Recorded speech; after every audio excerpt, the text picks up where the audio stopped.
얼마 전에 말씀드렸던 그 사기 방지 기본 법안, 국민의힘의 김용판 의원이 발의한,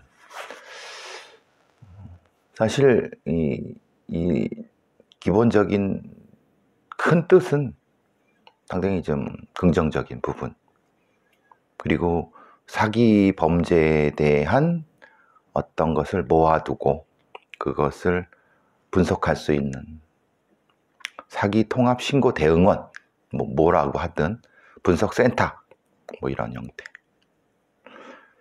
아니나 다를까 지금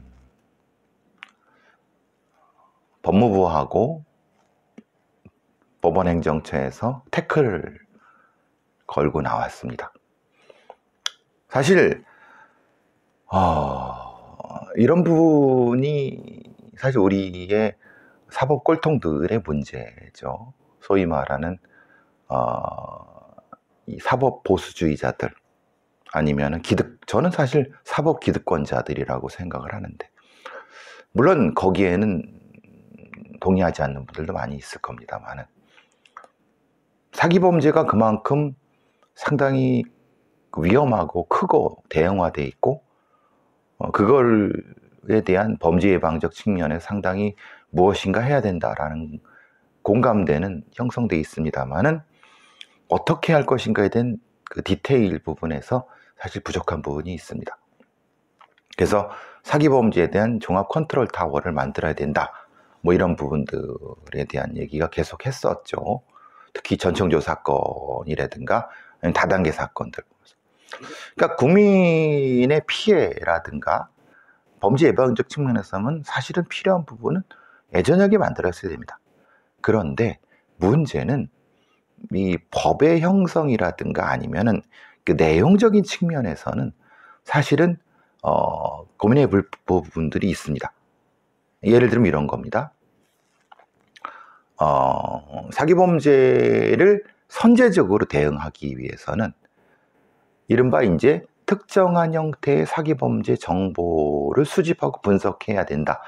그게 당연하지 않습니까? 그런데 이게 법무부에서 특히 검찰이겠죠. 검찰 애들이겠죠. 즉 경찰청 소속의 사기 통합 신고 대응원이라든가 이런 분석, 이런 센터, 이런 것들을 만드는 거에 대해서 기본적으로 검사 애들이 싫어하는 겁니다. 즉 말하자면은 이런 형태의 비수사기구를 신설하고 수사 관련 정보를 집중하는데 실효성이 의문이 된다라고 태클을 거는 거죠.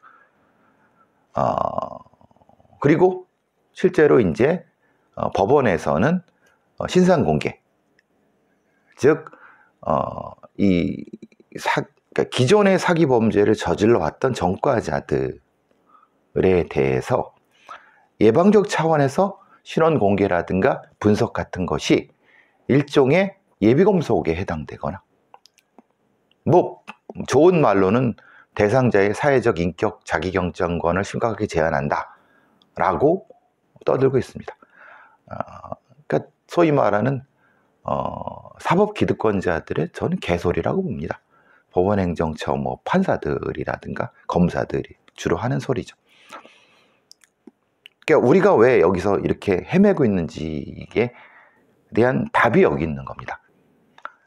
발생하면은 해결하면 되지, 왜 미리 무엇인가를 생각해 보십시오. 그러면은 미국의 연방수사국이라든가 미국의 이런 범죄를 분석해서 그것을 연방수사기관이나 대응기관에 제공해주는 걔네들은, 미국 같은 데는 소위 말하는 인격의 자기결정권의 의식이 약해서 그랬겠습니까? 그리고 미국의 연방수사국 이런데 수사부서에 이 비수사기구로서의 이런 분석센터를 만드는 게 말하자면 수사정보를 집중시켜서 실효성이 의문이 돼갖고 그렇겠습니까? 전적으로 검사나 판사들의 이건 사법 이기주의입니다. 그런데 문제는 이걸 뻔히 알면서도 그 대응 논리가 개발을 하지 않고 이 사기범죄 대응원을 만들다는 거 한 자체가 사실은 힘든 부분이 있죠. 만약에 이걸 김용판이라고 하는 경찰대도 나오지 않았고 경찰 간부 출신인 애가 아니라 경찰대 출신이라든가 아니면 어떤 판사라든가 아니면 판사 출신이나 검사 출신 국회의원이 이거를 만약에 발의했다고 하면 반응이 이렇지 않을 겁니다.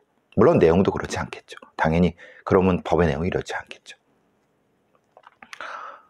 기본적인 법 철학 그리고 범죄를 다루는 방식에 대한 근본적인 차이가 있는 겁니다.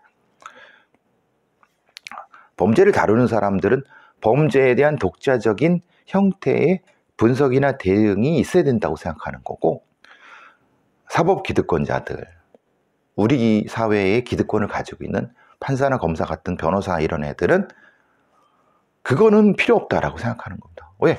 발생한 거를 자기들이 와서 하면 돼요. 그 속에서 있는 국민들의 피해라든가 이런 거는 아직 발생하지 않은 거예요.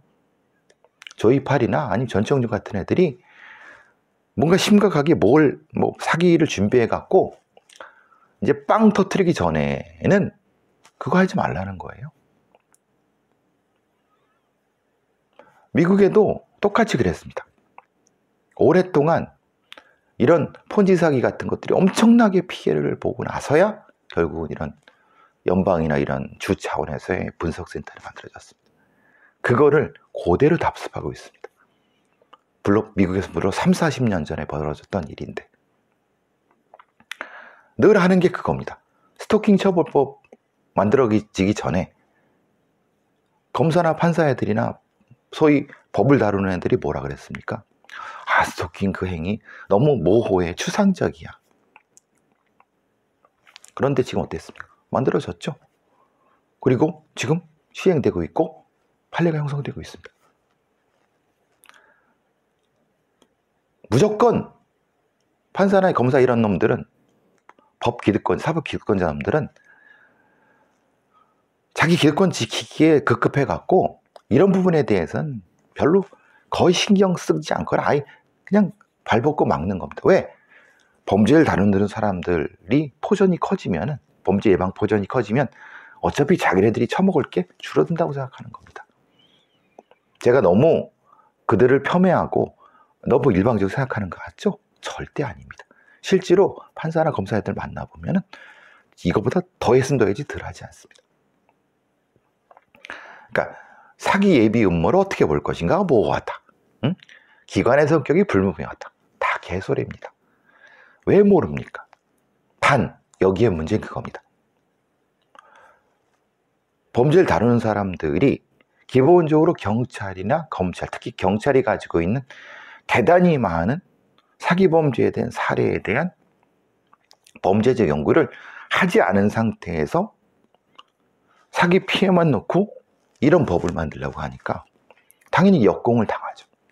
그래서 경찰 애들한테 경찰청이 가지고 있는 그 많은 막대한 양의 범죄 정보를 공개를 해라. 그걸 통해서 이렇게 연구해갖고 이렇게 대응하는 것이 중요하다는 걸 보여줘야지. 똥이 된장인지 보여줘야지 판사놈들, 검사놈들한테 찍어먹게 만들어서 에이, 똥이네. 아이 되죠. 이거를 만들어줘야 되는 겁니다. 다 측면이 있죠. 그런데 순서 다 지켜서 할 수가 없죠. 그죠? 그러니까 오늘 제가 TBS에서 살만한 세상 소도원 촉법소년 연령 낮추고 이런 거에 대해서 대법원이 반대를 했어요. 왜 반대했느냐? 아니 소년들의 범죄 예방이 먼저 되고 뭐하고 사회 조건이 돼야지 법만 바꾼다고 되느냐? 맞습니다. 어떻게 몰라요? 니네들만 알아? 그런데 어느 한쪽에서부터 시작을 해야 되잖아. 근데 법원놈들은 하기 싫다는 거예요. 자기들이. 이것도 마찬가지입니다. 지금 생각해 보세요. 법원행정처에서 사기범의 신상공개는 인격 결정권을 심각히 제한하고 있어요. 맞습니다. 그죠? 그런데 지금 그렇게 생각하면은 왜 지금 머그샷을 공개합니까? 특정 강력범죄자 무죄 추정의 원칙인데 애들 왜 머그샷을 공개합니까? 그 법이 왜 통과됐습니까? 안 그래요? 걔네들은 그 자기결정은 없습니까? 법적인 자기결정권, 정보 공개 한계가 있음에도 범죄자들의 인권도 인권이지만은 그거보다 사회 공동체를 보호하려는 법익이 더 크기 때문에 사기 범죄를 분석하고 미리 이런 위험자들을, 특히 전청조 같은 애들, 조이펠 같은 애들, 사전에 이들의 범죄를 연구해서 이들이 이 범죄를 저지르기 전에 막 이미 저지르고 먹고 튄 다음에는요, 방법이 없어. 그럼 여러 자살하고 난리도 아니고. 지금 전세 사기 보세요. 이 전세 사기 방지법 만들려고 했어요? 했는데 판사 검사놈들이 다 반대합니다. 왜? 아니 이미 뭐 형성되지도 않은 법을 어떻게 예방하느냐? 개소리입니다. 할 수 있습니다. 그런데 기득권자들이 막고 있는 거죠.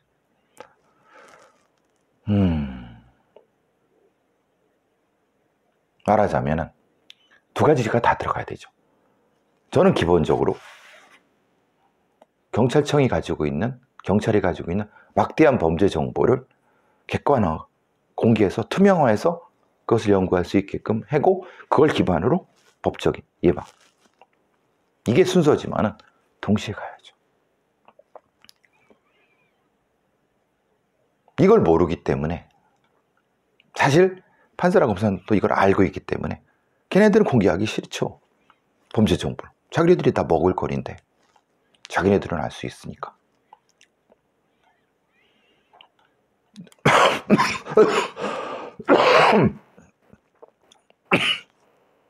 이런 한심한 상황이 벌어지는 겁니다.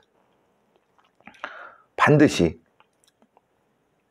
범죄분석센터, 폭력범죄분석센터, 재산범죄, 우리나라에 이렇게 주식범죄, 주가 조작이 극심하게, 하긴 뭐 지금 특검 올라가 있는 그런 사람도 하는데, 대한민국이 참 범죄하기 참 좋은 나라입니다. 범죄자들, 강간범들 판을 치고 성범죄자들 참 오죽했으면은 이런 얘기 나오죠. 사기범죄 전담부처를 만들어야 된다. 사기공화국이다. 1년에 32만 건, 30만 건입니다. 재산범죄, 사기범죄 피해자가 수십조입니다. 그런데도 자기네들은 그런 거 안 당하니까 판사, 검사놈들, 법기득권자들은 그냥 그거 뭐 당하면 다음에 다 개소리입니다. 경찰에 사기 전담 부서 없습니다. 검찰에도 없어요. 다 있다고 다 속이는 겁니다.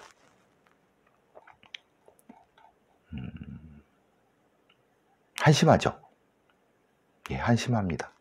그 한심한 시대에 살고 있는 겁니다. 자, 뭐 경찰청에서 전 이런 거 보면은 참 한심하다고 생각합니다.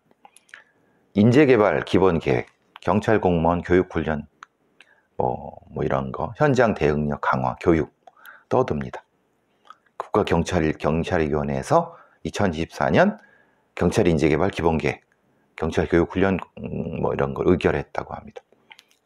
그게 뭐냐면 직무 역량 중심 교육훈련, 전문성 강화, 현장 대응력 강화, 교수자 역량 제고를 통한 교육훈련 품질 향상, 교육훈련 인프라 구축 이런 겁니다. 무슨 소린지 잘 모르시겠죠? 교수자 역량 제고가 뭡니까? 경찰교육기관이라고 하는 중앙경찰학교, 경찰대학 아니면 뭐 경찰인재개발원, 옛날에 경찰종합학교,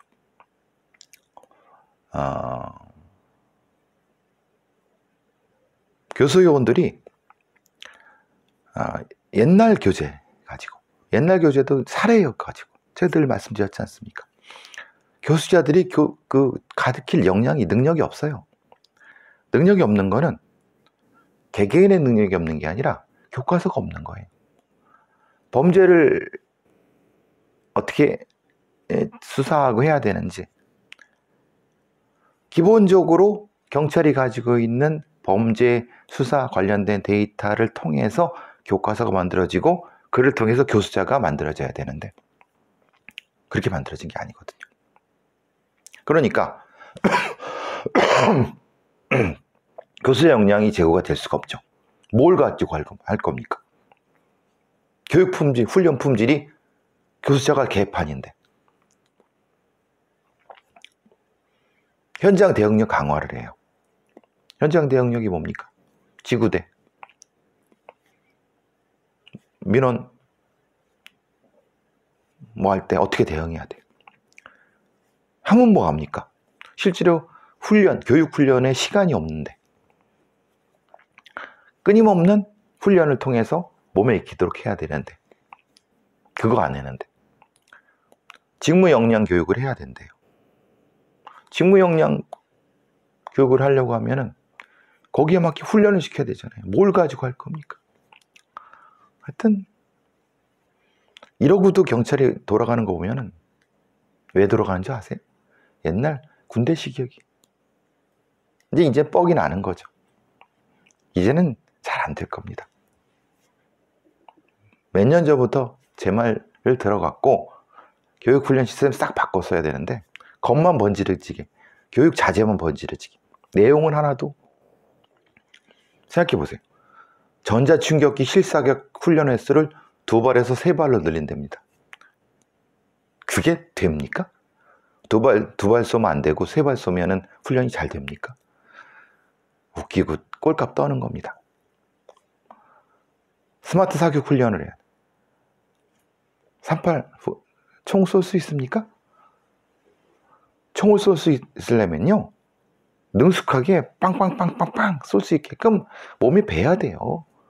근데 한 달에 한 번 와갖고 10몇 발씩 쏘고 그럼 여러분 쏠 수 있을 것 같으세요?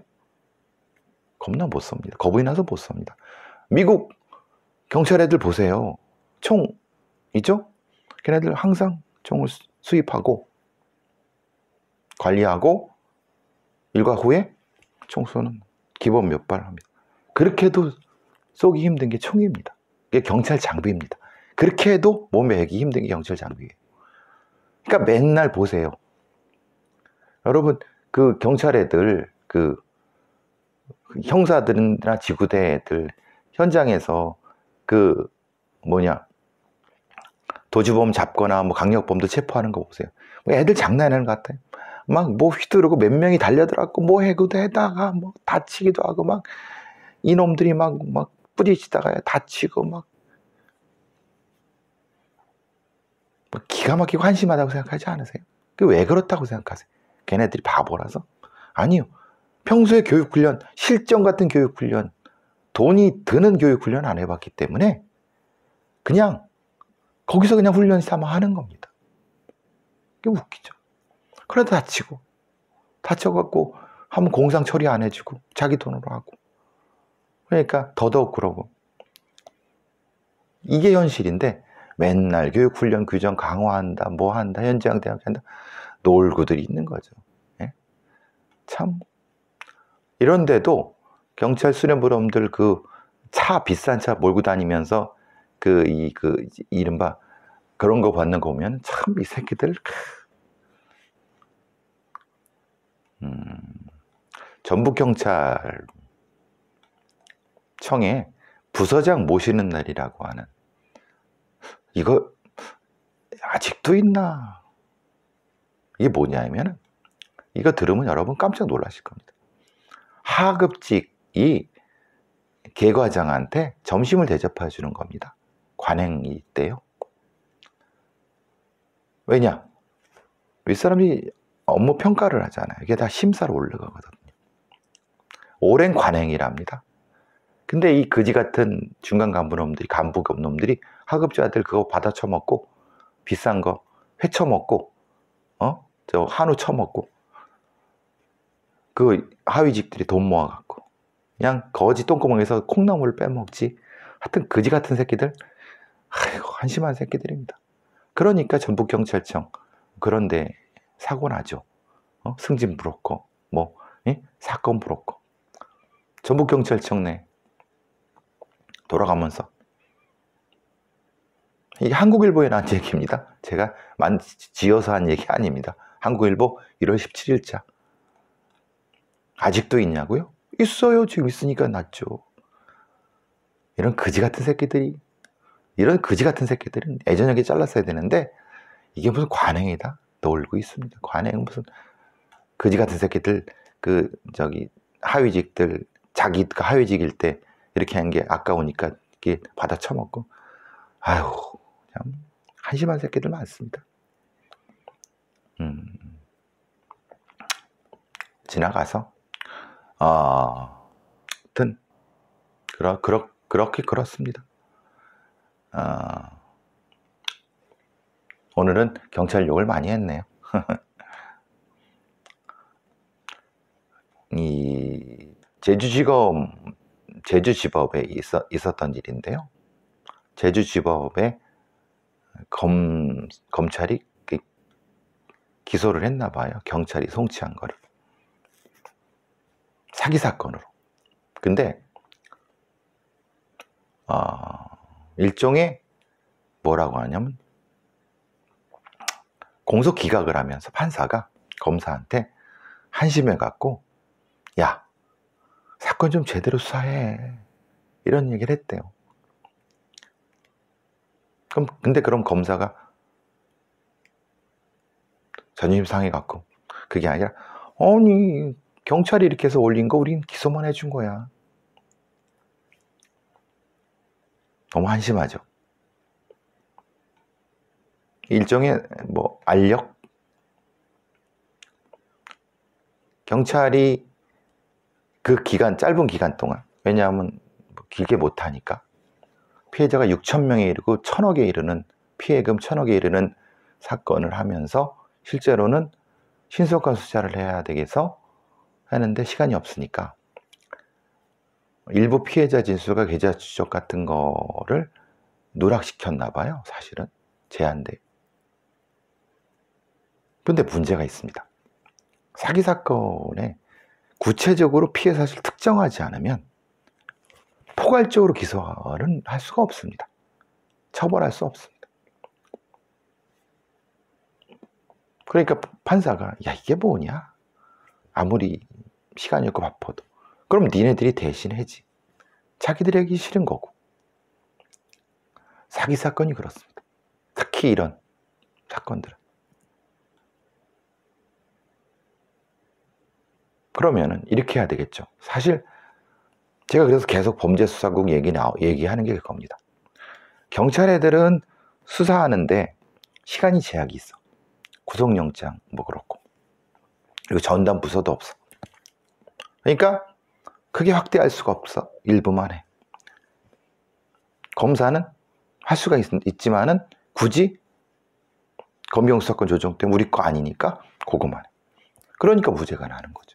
증거 불충분, 수사 부실로. 이게 지금 현실입니다. 오죽했으면 판사가 부실하다고.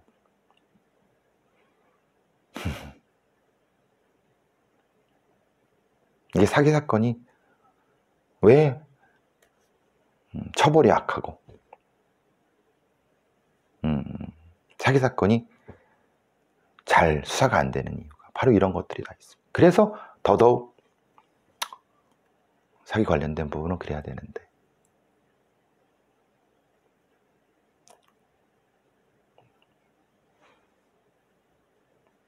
소위 말하는 국회의원 놈들이나 경찰 수뇌부 놈들이나 아니면 그 사법 기득권은 판검사 놈들이 사기를 당해봤나요? 사기가 소위 말하는 이런 서민들이 많이 고통받는 자기들하고 관련 없는 거죠. 그러니까 별로 신경도 안 써요. 오늘은 안타까운 얘기밖에 안 했네요. 목이 갈라져서 여기까지 할게요.